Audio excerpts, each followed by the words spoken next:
Audio Jungle.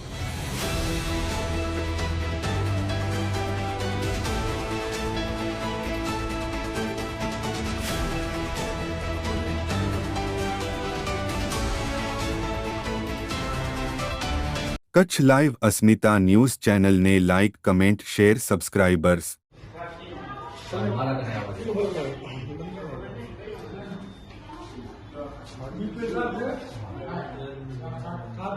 કેટલા વાગે અહીંયા તમે કેટલા વાગે આવ્યા અમારી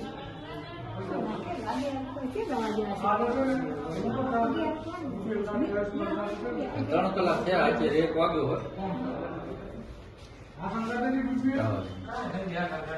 તો મિત્રો આ છે રાપરના સહયોગ આરોગ્ય કેન્દ્ર એટલે સરકારી દવાખાનાની હાલત. અમે વર્ષોથી આ બાબતે અવારનવાર રજૂઆત કરતા હોઈએ છીએ કે રાપરના સરકારી હોસ્પિટલમાં સ્ટાફની ઘટશે, ડોક્ટરો કોઈ કાયમી નથી અને ડોક્ટરો કોઈ કાયમી ના હોવાના કારણે અહીંયા આ પરિસ્થિતિ સર્જાય છે. આ જે ભાઈ છે એ સવારના 11 વાગ્યાથી કરીને અહીંયા આવ્યા છે અને હાલે 1 વાગ્યો છે. આપણે પ્રાથમિક સારવાર પણ અત્યારે મળી જયારે અમે અહીંયા હોસ્પિટલે આવ્યા છીએ. એ કોઈ એક નર્સ બેન હતા, એમને એમએલસી કરવી છે, એમને કોઈ માર્યું છે, એમને ફરિયાદ દાખલ કરવી છે તો એ અહીંયાથી શક્ય નથી કારણ કે કોઈ ડોક્ટર હાજર નથી. અવારનવાર જવાબદાર તંત્રને અવારનવાર સરકારશ્રી સમક્ષ રજૂઆત કરવા હોવા છતાં રાપરના સહયોગ આરોગ્ય કેન્દ્રની આની આ પરિસ્થિતિ છે. રાપરના 2 થી 2.5 લાખ લોકોની જીવાદોરી સમાન એકમાત્ર સહયોગ આરોગ્ય કેન્દ્ર છે અને 2.5 લાખ લોકો વચ્ચે એક ડોક્ટર આ સરકાર પૂરું નથી પાડી શકતું. તો તમે વિચાર કરો કે આ વાગડની આરોગ્યની પરિસ્થિતિ કઈ હદે કથળેલ છે. હાલે આ ભાઈ એકદમ ઇમરજન્સીમાં છે, માથાના ભાગે એમને ખૂબ ઈજા છે અને એમની સાથે કોઈ જાણકાર વ્યક્તિ નથી, સમજદાર વ્યક્તિ નથી. બચારા સવારના આવીને અહીંયા કને હોસ્પિટલે છે, હોસ્પિટલે કોઈ દાદ નથી દેતું, કોઈ એમની પ્રાથમિક સારવાર નથી થઈ. હવે પાટાપેડી કરેલ છે એ પ્રાઇવેટ દવાખાનામાંથી કરાવીને આવ્યા છે, એમને કોઈ કે માર્યું છે. આ 307ની ઘટના છે, જાનથી મારી નાખવાની ભાઈ ઉપર કોશિશ કરી. અહીંયાથી એમએલસી પણ નથી થઈ શકતી. અહીંયાના સ્ટાફને પૂછવામાં આવે છે, 1-2 લોકો આખા દવાખાના વાગે છે, એ કહે છે કે ડોક્ટર નથી. જિલ્લા આરોગ્ય અધિકારી છે એમને ફોન કરી છે તો એ ફોન રિસીવ નથી કરી રહ્યા.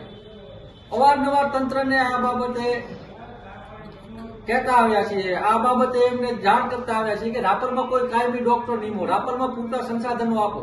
વાગડ સૌથી આગળનો નારો માત્ર કાગળો ઉપર જ રહી ગયો છે. અહીંયાના હું ધારાસભ્યને વિનંતી કરું છું, અહીંયાના સાંસદ સભ્યોને વિનંતી કરું છું, તાલુકા પંચાયત, જિલ્લા પંચાયતોના પ્રમુખોને વિનંતી કરું છું કે આ તમારી જવાબદારી છે. અહીંયાનું આરોગ્ય કથળી રહ્યું છે. અહીંયા કાયમી ડોક્ટર મૂકવામાં આવે અને જો હવે કાયમી ડોક્ટર નહીં મૂકવામાં આવે તો આ મુદ્દે ટૂંક સમયમાં મોટું આંદોલન થશે. કારણ કે વાગડના લોકો વારે ઘડીએ કોઈ ગરીબ માણસ એના કને પ્રાઇવેટ દવાખાને સારવાર કરાવવાના એમના કને પૈસા નથી, અહીંયા ડોક્ટર હાજર નથી.